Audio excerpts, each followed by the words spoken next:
우리 함께 하나님 말씀 보도록 하겠습니다. 말씀은 시편 112편 1절부터 6절까지 말씀을 보도록 하겠습니다.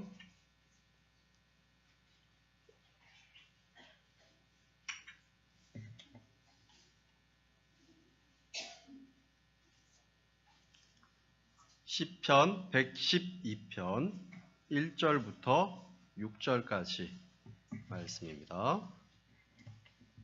구약성경 887쪽입니다.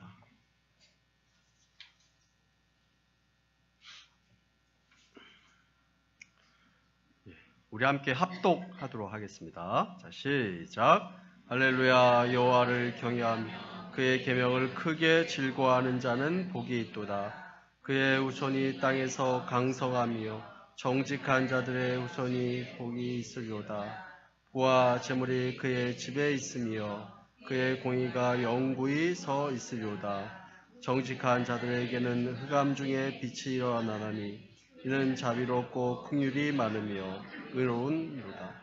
은혜를 베풀며 구워주는 자는 잘 되나니 그 일을 정의로 행하리로다. 그는 영원히 흔들리지 아니하며 의인은 영원히 기억되리로다.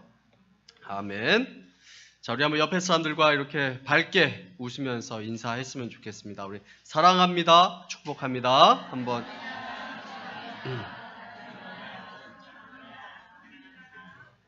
오늘 가정에 대해서 한번 이야기를 나눠보기를 원하는데요. 우리 가정에서 가장 중요한 관계가 또 남편과 그 아내, 그 부부의 관계인 것 같습니다.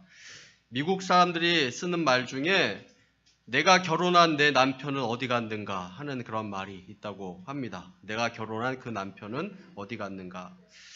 예, 처음에 결혼할 때는 자기에게 참으로 사랑을 많이 주고 자기만을 위해 준 참 좋은 남편이었는데 몇 해가 지나고 나니까 그 남편이 좀 이제 변해 있고 자기를 무시하고 또 가정을 등한시하고 전과 같이 사랑해주지 않는 그런 남편이 되어 버렸습니다. 그래서 이렇게 이야기한다고 합니다. 내가 처음에 결혼한 그 남편은 지금 어디 있는가 하는 그런 이야기를 한다고 합니다.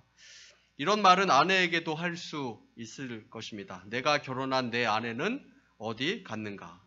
처음엔 좋은 아내였고 아름다운 여성이었는데 몇 해가 지나고 나니까 사람이 변했습니다. 남편을 무시하고 등한히하고 돌보지 않습니다. 젊었을 때 아름다운 모습이 아니라 아름다운 마음까지 사라져 버렸습니다. 그래서 내가 결혼한 내 아내는 어디 갔는가 하는 그런 말을 서로 이렇게 쓴다고 합니다. 서로 남편은 아내에게 내가 결혼한 그 아내는 어디 갔는가, 아내는 남편에게 내가 결혼한 그 남편은 어디 갔는가 이렇게 이야기를 합니다.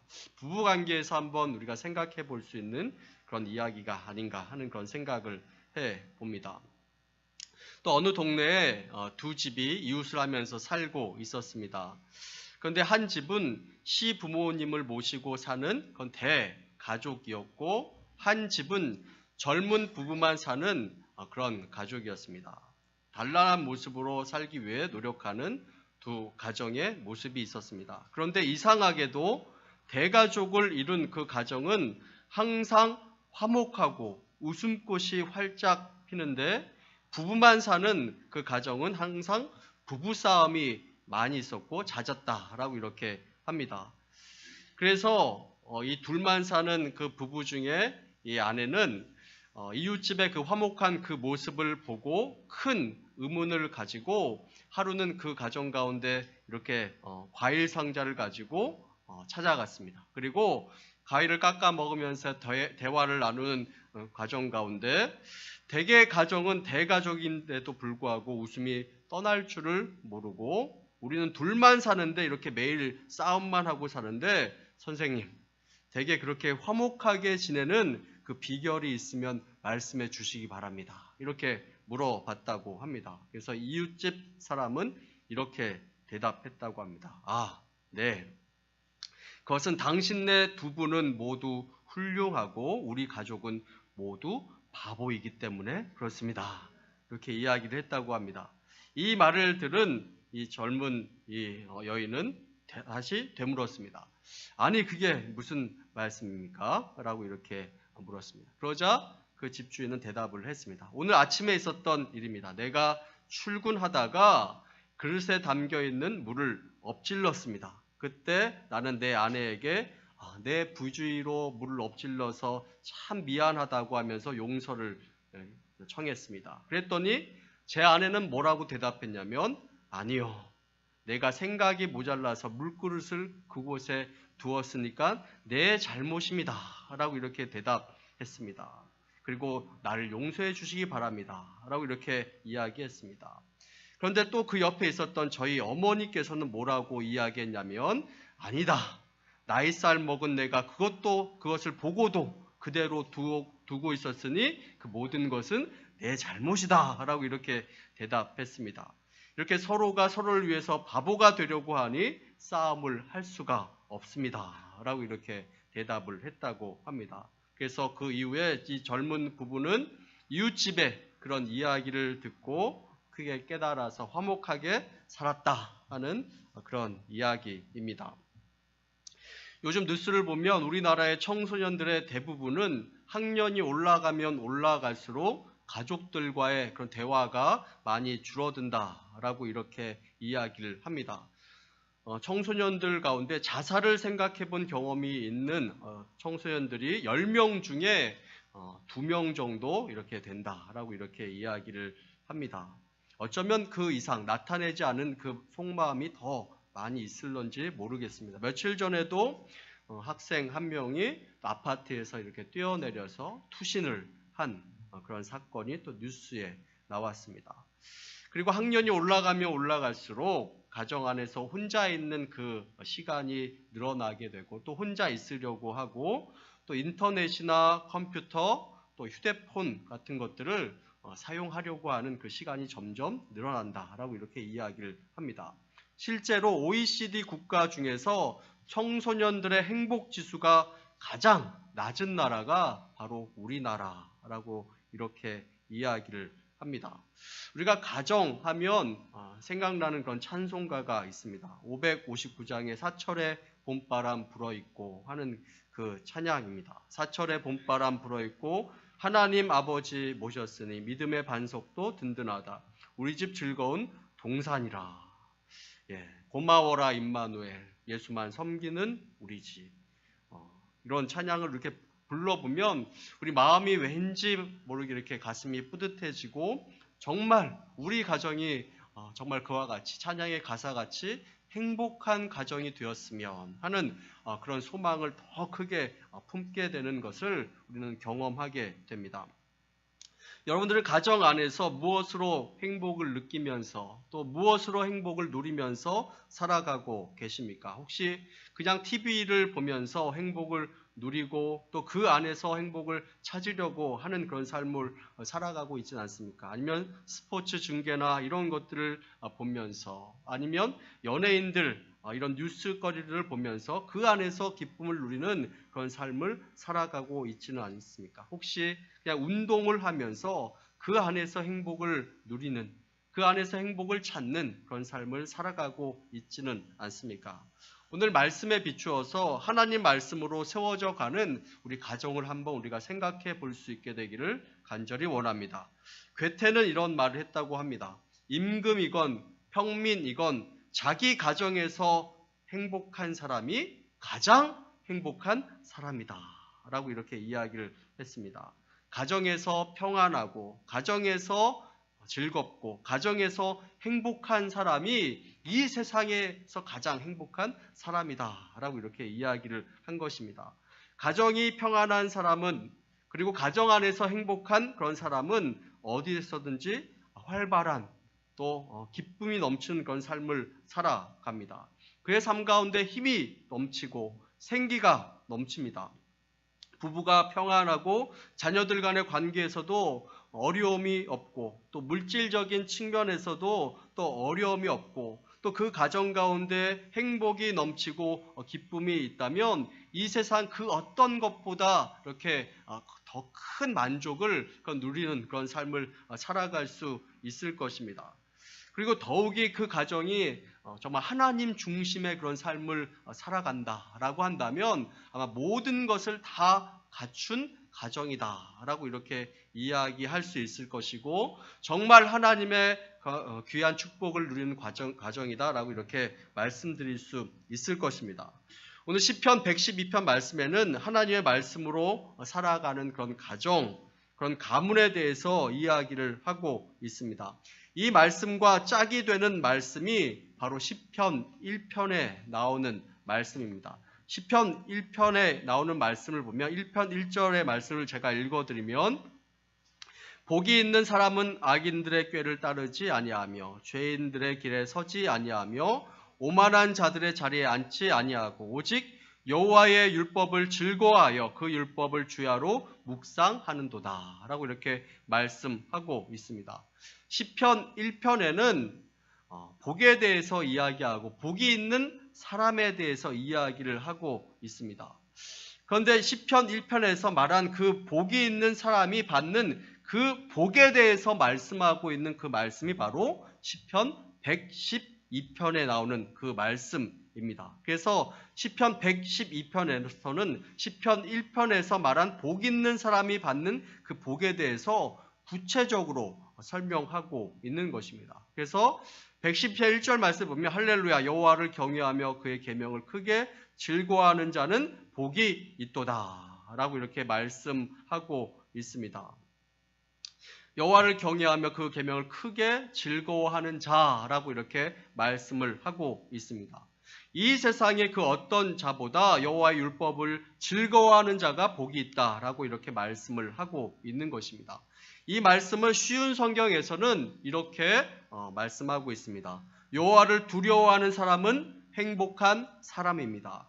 그의 명령에서 큰 기쁨을 얻는 사람은 행복한 사람입니다 라고 이렇게 말씀하고 있습니다.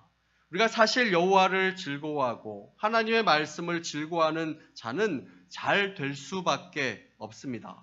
왜 그렇습니까? 우리가 그렇게 원하는 지혜 그리고 모든 지식의 근본이 바로 우리 하나님이기 때문에 그렇습니다.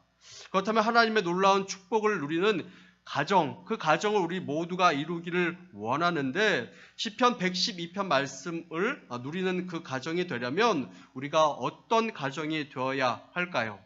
먼저 그 말씀에 대해서 우리가 알아보려면 신명기 6장 4절부터 9절 말씀을 우리가 읽어봐야 합니다. 우리 신명기 6장 4절부터 9절 말씀을 한번 찾아보도록 하겠습니다.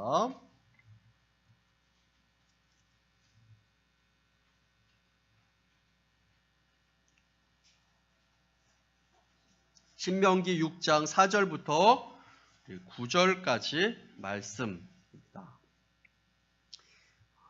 구약성경 271쪽입니다. 우리 함께 읽어보도록 하겠습니다. 자, 시작. 이스라엘아 들으라. 우리 하나님 여호와는 오직 유일한 여호와시니 너는 마음을 다하고 뜻을 다하고 힘을 다하여 내 하나님 여호와를 사랑하라. 오늘 내가 내게 명하는 이 말씀을 너는 마음에 새기고 내 자녀에게 부지런히 가르치며 집에 앉았을 때든지 길을 갈 때든지 누워있을 때든지 일어날 때든지 이 말씀을 강론할 것이며 너는 또 그것을 내 손목에 매어 기호를 삼고 내 미간에 붙여 표로 삼고 또 내 집 문설주와 바깥문에 기록할지니라 라고 이렇게 말씀을 하고 있습니다. 신명기 6장 6절 말씀에 보면 오늘 내가 내게 명하는 이 말씀을 너는 마음에 새기고 라고 이렇게 말씀을 하고 있습니다. 하나님 말씀을 우리 마음에 새긴다라는 것은 무엇이겠습니까? 하나님 말씀을 우리 마음속에 새긴다는 그 뜻이 무엇이겠습니까? 하나님을 사랑하는 것은 듣는 것으로 끝나는 것이 아니라 우리 마음에 새기라 라고 이렇게 말씀하고 있습니다. 시편 1편 2절 말씀에도 오직 여호와의 말씀을 즐거워하며 그 율법을 주야로 묵상하는도다 라고 이렇게 말씀을 합니다. 묵상하는도다, 여기서 묵상하는도다의 그 뜻은 무엇이냐면 소가 음식을 먹고 되새김질 하듯이 말씀을 되새김질하다라는 그런 뜻입니다. 이 뜻이 무엇이냐면 좀 더 구체적으로 이야기한다면 하나님의 말씀을 머리에 새기고 그것을 외운다라는 뜻입니다. 암송한다라는 그런 뜻입니다. 요즘은 정말 디지털 그런 시대에 우리가 살아가다 보니까 점점 암기력이 떨어지는 것을 보게 됩니다. 휴대폰 전화번호도 또 전화번호 우리가 몇 개 이상은 정말 이렇게 암기하기가 어려운 그런 시대에 우리가 살아가고 있습니다. 그리고 교회에 오게 되면 찬송가도 다 보여주고, 저희 교회는 성경 본문만 딱 이렇게 알려주고 성경 본문을 전체적으로 다 띄워주진 않지만 보통 교회에서는 성경 말씀까지 다 이렇게 띄워줍니다. 그래서 중간에 또 목사님이 어디 성경 말씀을 하면 벌써 그 성경 말씀이 이렇게 화면에 다 나옵니다. 그러니까 성도들이 성경책을 갖고 다닐 필요가 있어요? 없어요? 없습니다. 또 이거 암송할 필요가 있어요? 없어요? 없어요. 찬송가도 다 나오고 그러니까 예전에 어떤 어르신들을 보면 웬만한 찬송가는 다 외우는 그런 분도 있고, 또 성경 말씀도 이렇게 머릿속에 다 이렇게 암송하려고 굉장히 애를 많이 썼던 것을 기억합니다. 그런데 요즘은 많이 편해지다 보니까 우리가 말씀을 듣고 암기하고 우리 마음 가운데 새겨두는 것이 점점 쉽지 않은 그런 시대에 우리가 살아가고 있진 않나 하는 그런 생각을 해봅니다. 그런데 오늘날까지 이 말씀을 마음에 새기고 실제로 새기는 그런 민족이 있는데 그 민족이 바로 유대인입니다. 유대인 하면 하나님의 말씀에 대한 사랑이 다른 민족이 따라오지 못할 정도로 강한 그런 민족입니다. 유대인들은 지금은 유대교를 믿고 예수님을 인정하고 있지는 않지만 성경에서는 말세에 또 주님 재림 전에 유대인들의 회심에 대해서 분명하게 말씀하고 있습니다. 유대인들이 하나님의 말씀을 중요하게 생각하고 사랑하는 것은 다른 민족이 쫓아오기 힘들 정도로 굉장히 극진한 그런 마음으로 말씀을 생각하고 있습니다. 이 말씀이 유대인들을 굉장히 강하게 만든 것입니다. 말씀과 기도로 나라도 없었던 그런 민족이었지만 오랜 세월을 버텨왔고 그런 작은 나라를 이루어갔지만 지금 이스라엘에 있는 그 유대인들 그리고 세계 각지에 흩어져 있는 그 유대인들은 세계에 정말 큰 영향력을 끼치고 있는 것을 우리는 보게 됩니다. 유대인들은 가죽 상자에 하나님의 말씀을 담아서 보관하고 또 양피지에 그것을 새겨서 그것을 굉장히 중요하게 생각하는데 말씀을 그대로 실천하려고 애를 씁니다. 성경에서 내 미간에 붙여 표를 삼고 하면 실제로 이 말씀을 이마에 딱 붙이고 그것을 암기하고 어디를 가든지 그 말씀을 보려고 실천하려고 애를 쓰는 것입니다. 이렇게 미간에 붙이고 다니는 그 이유는 무엇이냐면 이 말씀을 암기하기 위해서입니다. 그래서 그것을 암기하여 실제 생활 가운데 확실하게 드러내도록 하기 위함입니다. 또한 그렇게 하는 목적이 무엇이냐면 이런 암기와 암송을 통해서 그것을 고스란히 다음 세대에 물려주기 위함입니다. 그래서 하나님의 말씀을 보존하고 기록하는데 열과 성을 다했던 민족이 유대인입니다. 이렇게 말씀을 보존하고 교육하고 다음 세대에 물려주는 데는 그들만의 원칙이 있었습니다. 그 원칙이 무엇이냐면 바로 암기의 법칙, 원칙입니다. 그리고 반복의 원칙입니다. 암기하고 반복하고 그래서 그것을 생각의 기준으로 삼고 행동의 기준으로 삼도록 노력하는 것입니다. 이 말씀의 암송을 통해서 자녀가 그 말씀에 집중하는 그런 삶을 살아가도록 하는 것입니다. 유대인들은 만 4세가 되면 13세가 되는 때까지 하나님의 말씀을 암송시킵니다. 그래서 13세가 되면 모세오경을 다 암송하게 됩니다. 창세기, 출애굽기, 레위기, 민수기, 신명기까지 해가지고 13세가 되면 우리나라 나이로 6학년, 아니면 중학교 1학년 정도가 되면 모세 오경을 다 암송하도록 만드는 것입니다. 우리 성경책에 보면 약 300페이지가 되는 그런 분량입니다. 이 양을 암송하게 만드는 것입니다. 그래서 그들의 생각과 사고가 하나님의 말씀으로 가득 차게 만드는 것입니다.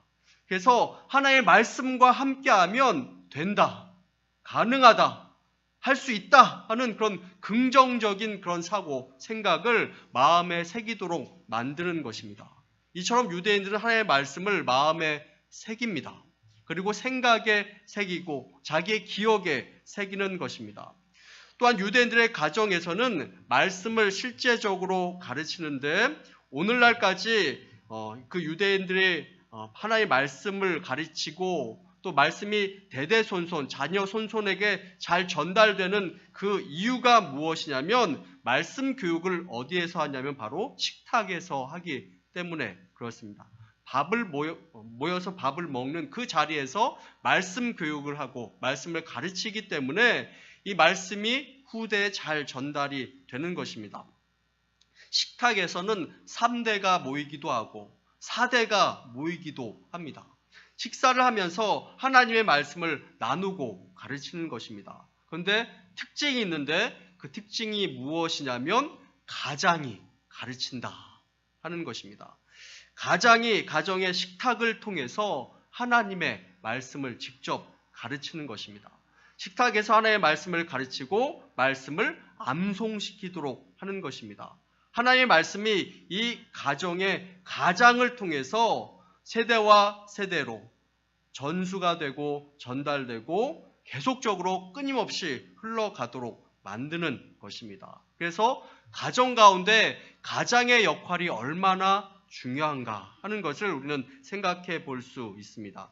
창세기 18장 19절 말씀에도 내가 그로 그 자식과 권속에게 명하여 여호와의 도를 지켜 의와 공도를 행하게 하려고 그를 택하였노니 이는 나 여호와가 아브라함에게 말한 일을 이루려 함이니라 라고 이렇게 말씀하고 있습니다.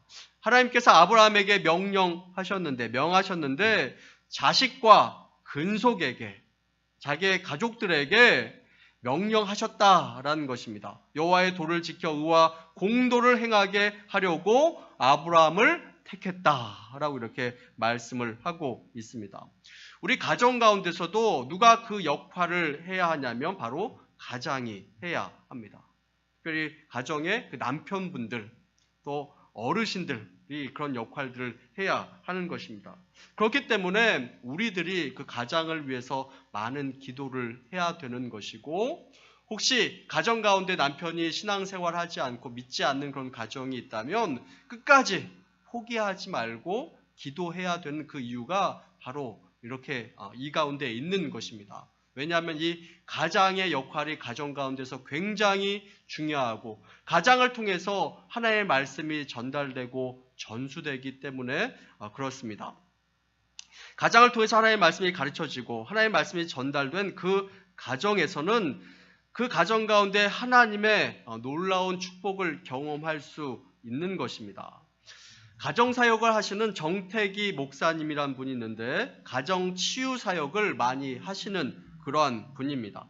가정치유사역을 하면서 그리고 가장들을 특별히 불러서 하나님의 말씀을 가르치고 교육하면서 이 가장들의 행동 지침에 대해서 이야기를 했다고 합니다. 가장들에게 이러한 이야기를 했습니다. 나는 하나님께서 우리에게 주신 자녀를 이렇게 키우겠습니다 하면서 선언을 시켰다라는 것입니다. 첫 번째는 뭐냐면 자녀들 앞에서 절대 싸우지 않겠습니다 하는 그런 선언을 시켰다라는 것입니다. 두 번째는 뭐냐면 자녀들 앞에서 기도하는 모습을 보여주겠습니다 하는 그런 선언을 시켰다라는 것입니다. 그리고 세 번째는 자녀들 앞에서 성경 읽는 모습을 보여주겠습니다 라는 그런 선언을 시켰다고 합니다. 네 번째는 자녀들 앞에서 서로 도우며 살아가는 모습을 보여주겠습니다 하는 그런 선언을 시켰다라는 것입니다. 여러분들의 생각은 어떻습니까? 여러분들의 가정을 하나님의 말씀으로 잘 세우고 있습니까? 여러분들 자녀 앞에서 성경을 읽는 그런 모습, 또 기도하는 그런 모습, 하나님 말씀 안에서 돕고 살아가는 그런 모습을 여러분들 잘 보여주고 있습니까?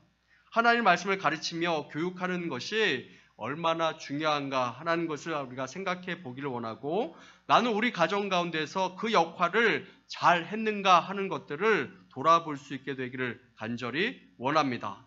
많은 경우에 부모님들이 자녀들의 신앙교육의 그 역할을 교회가 책임져야 한다라고 이렇게 생각을 합니다. 그러면서 교회만 바라보는 경우가 참으로 많이 있습니다. 그러나 신앙교육의 가장 중요한 부분과 핵심은 어디에서 이루어지냐면 바로 가정에서 이루어지는 것이고, 부모님들의 역할이 참으로 중요하다라는 것입니다. 그런데 우리는 실제적으로 교회를 다니고 믿는다고 하지만 아이들에게 신앙교육보다는 실제로 학교 교육에, 또 학원 교육에 더 많은 시간을 투자하고 있는 것을 보게 됩니다. 아이들에게 공부를 많이 시키는데 많게는 하루에 7시간, 8시간 이상을 공부시킵니다. 그러면서 성경 공부는 하루에 얼마 시키냐면 10분도 시키는 것을 아쉽게 생각하는 경우를 참 많이 보게 됩니다. 10분, 20분도 성경 공부하는 그런 시간을 할애해 주지 않고 성경 읽는 그런 시간도 할애해 주지 않으면서 아이들이 하나님의 자녀로 자라기를 바란다 하는 것은 맞지 않는 것입니다. 하나님의 자녀로 성공해달라고 기도하지만 실제로 하나님의 말씀을 잘 가르쳐 주지 않는 것을 보게 됩니다. 자녀들이 공부를 그냥 할 때는 너무나 좋아합니다. 그러나 성경 공부를 하고 성경을 읽는 시간을 볼 때는 참으로 안타깝게 생각하고 그 시간을 아깝게 생각하는 것을 참으로 많이 보게 됩니다. 그러면서 하나님의 자녀로 살아가게 해달라고 우리는 기도하게 됩니다. 이것은 너무나 큰 욕심이 아닌가 하는 것을 생각해 봅니다. 아이들이 2시간, 3시간 공부할 때는 기뻐하지만 아이들이 2시간, 3시간 성경 공부할 때는 그 시간을 아깝게 생각하는 것입니다. 그래서 교회 안에서도 시간을 조금만 많이 보내면 너 빨리 집에 와라. 왜 이렇게 교회에서 시간 많이 보내니? 하면서 그 시간조차도 아깝게 생각하는 것을 보게 됩니다. 아이들이 교회에서 또 성경 말씀 읽는데 시간을 많이 투자하게 되면 걱정을 하기 시작합니다. 학교 숙제를 해야 하는데, 학원 숙제도 해야 되는데 하면서 좋아하지 않는 그런 부모님들의 모습을 자주 접하게 됩니다. 우리가 너무나 안이하게 우리 자녀들에게 신앙교육을 시키고 있지 않은가 하는 것을 우리가 생각해 보기를 원합니다. 하나님이 우리의 아들, 딸들을 우리에게 맡겨주신 그 이유는 무엇이냐면 우리에게 하나님의 말씀을 잘 가르치고 또 잘 신앙교육을 시키고 믿음의 세대를 이뤄가기 위해서 하나님께서 우리들에게 자녀들을 허락하신 것입니다. 그래서 오늘 이 말씀을 통해서 이 말씀을 교육하고 우리 가정 가운데서 가르치는 것이 얼마나 중요한 것을 우리 마음속에 한번 새겨볼 수 있게 되기를 원합니다. 말씀이 우리 삶 가운데 드러나야 합니다. 아까 읽었던 신명기 6장 8절부터 9절 말씀 가운데 보면 하나님의 말씀을 우리 삶 가운데 구체적으로 어떻게 행해야 합니까? 말씀 가운데 보면 손목에 메어라 라고 이렇게 이야기를 하고 있습니다. 이 손목에 메어라 라는 그 표현은 무엇이냐면 우리의 행동, 우리의 행실 하나하나가 하나님 말씀 안에서 이루어져야 함을 말씀하고 있는 것입니다. 그리고 하나님께서 원하시는 올바른 삶을 살아가야 한다라고 이렇게 말씀을 합니다. 미간에 붙이라 라고 이렇게 말씀한 것은 미간, 우리의 생각, 사고, 판단을 이야기합니다. 하나님 말씀 안에서 우리가 생각하고 사고하고 판단해야 함을 말씀하고 있는 것입니다. 그리고 이 말씀을 문설주에 붙이라 라고 이렇게 이야기한 것은 무엇이냐면 가정생활의 모든 중심이 하나님 말씀 가운데 이루어질 수 있도록 그렇게 살아가라 라고 이렇게 말씀을 하고 있는 것입니다. 실제로 유대인들은 문설주 가운데 하나님의 말씀을 적은 그 양피지를 문설주에 달아놓고 지나갈 때마다 그것을 읽고 암송하고 지나가는 것입니다. 그래서 하나님 말씀이 가정생활 가운데서도 온전하게 드러나도록 최선을 다하는 그런 삶을 살아가는 것입니다. 말씀을 듣는데 끝나는 것이 아니라, 말씀을 깨우치는데 그것에서 끝나는 것이 아니라 실천하기 위해서, 삶 가운데 옮기기 위해서 최선을 다하는 것입니다. 그래서 유대인들은 이 세계 민족 가운데 가장 큰 영향력을 지금도 끼치고 있습니다. 유대인들은 실제 세계 인구의 0.02%밖에 되지 않습니다. 그러나 노벨상의 20% 이상을 받은 민족이 바로 이 유대인입니다. 그런 축복을 받은 이유가 무엇일까요? 하나님 말씀을 크게 즐거워하고 또 그것을 암송하고 그의 삶 가운데 옮기기를 기뻐했기 때문에 하나님께서 그 가운데 주신 축복이다라는 그런 생각을 해봅니다. 우리들도 시편 112편 말씀 가운데 나오는 그 축복을 받고 싶지 않습니까? 2절 말씀 가운데 보면 그의 후손이 땅에서 강성하며 라고 이렇게 말씀하고 있습니다. 세상에서 능력 있는 사람이 되고, 성경에 나오는 인물을 보더라도 그들이 하나님 말씀으로 살았을 때 그들이 땅에서 강성하고 영향력 있는 사람들이 되는 것을 보게 됩니다. 그리고 그의 삶에 큰 축복이 임했던 것을 말씀 가운데 보게 됩니다. 그러나 그들이 하나님의 말씀을 떠났을 때 그들의 삶이 저주를 받거나 그 어려움과 큰 고난 가운데 처하게 되는 것을 우리는 보게 됩니다. 하나님 말씀으로 살았을 때 우리의 후손들이 강성함의 축복을 받게 된다라고 이렇게 말씀하고 있습니다. 사회적 지위도 하나님께서 허락하시고 물질도 허락해 주시고 많은 사람들에게 선한 영향력을 끼칠 수 있는 그런 능력을 주신다라고 이렇게 말씀을 하고 있습니다. 우리 함께 오늘 읽었던 말씀 2절부터 6절까지 말씀을 우리 후손들을 한번 생각해 보면서 다시 한번 읽어보기를 원합니다. 자, 시작! 그의 후손이 땅에서 강성하며 정직한 자들의 후손에게 복이 있으리로다. 부와 재물이 그의 집에 있으며 그의 공의가 영구히 서 있으리로다. 정직한 자들에게는 흑암 중에 빛이 일어나나니 그는 자비롭고 긍휼이 많으며 의로운 이로다. 은혜를 베풀며 구워주는 자는 잘 되나니 그 일이 정의로 행하리로다. 그는 영원히 흔들리지 아니하며 의인은 영원히 기억되리로다. 라고 이렇게 말씀하고 있습니다. 방금 읽었던 그 말씀의 복이 우리들 삶 가운데 임하기를 여러분 원하지 않습니까? 원한다면 이 말씀을 우리 마음판에 잘 새기고 또 그 말씀을 실천하기 위해서 애를 쓸 수 있는 저와 여러분들 다 될 수 있게 되기를 간절히 소원합니다. 오늘 이 말씀을 들으면서 이렇게 생각하는 분들도 있을 것입니다. 목사님, 저는 벌써 애를 다 키웠는데요.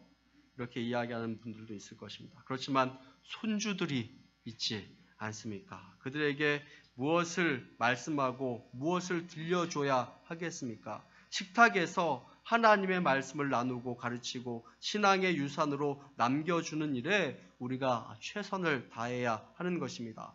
학교 성적에 우리의 감정이 좌지우지되고 학교 성적만 잘 받았다라고 해서 우리가 기뻐하는 것이 아니라 정말 그들이 하나님의 말씀으로 살아가고 있느냐 그렇지 않느냐를 고민하고 하나님 말씀으로 그들이 살아갈 때 그것을 기뻐하는 모습이 우리들의 모습 가운데 있게 되기를 간절히 소원합니다. 그리고 우리의 생각이 바뀌어야 합니다. 말씀 교육을 교회에서 우리 전도사님들이 책임져야죠.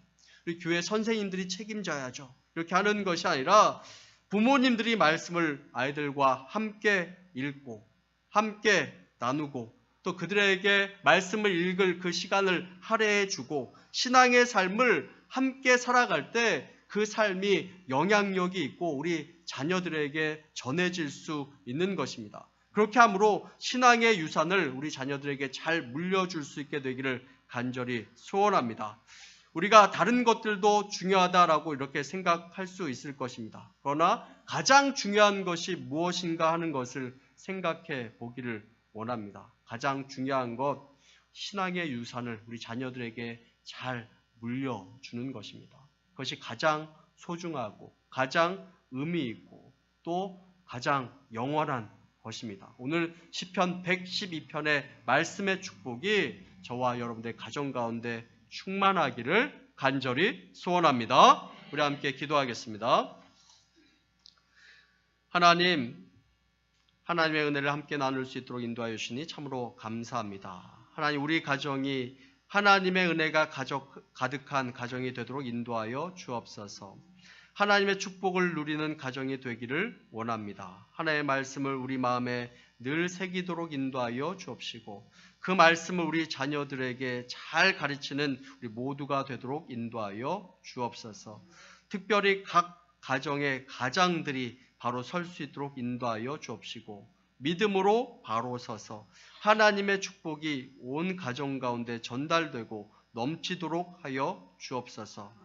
특별히 각 가정의 가장들을 위해서 포기하지 않고 끊임없이 기도하도록 하여 주옵시고 하나님의 말씀을 우리 생활의 중심에 둘 수 있도록 축복하여 주옵소서. 하나님의 말씀대로 살아 그 후손이 강성하여지는 축복을 누릴 수 있도록 인도하여 주옵시고 물질의 은혜를 누리는 그런 축복, 긍휼을 베풀고 사는 그런 축복, 그 축복을 다 누릴 수 있도록 인도하여 주옵소서. 6월 한 달 하나님의 은혜로 말미암아 각 가정이 든든하게 하나님의 은혜 가운데 서갈 수 있도록 축복하여 주옵소서. 감사드리며 예수님 이름으로 기도합니다. 아멘.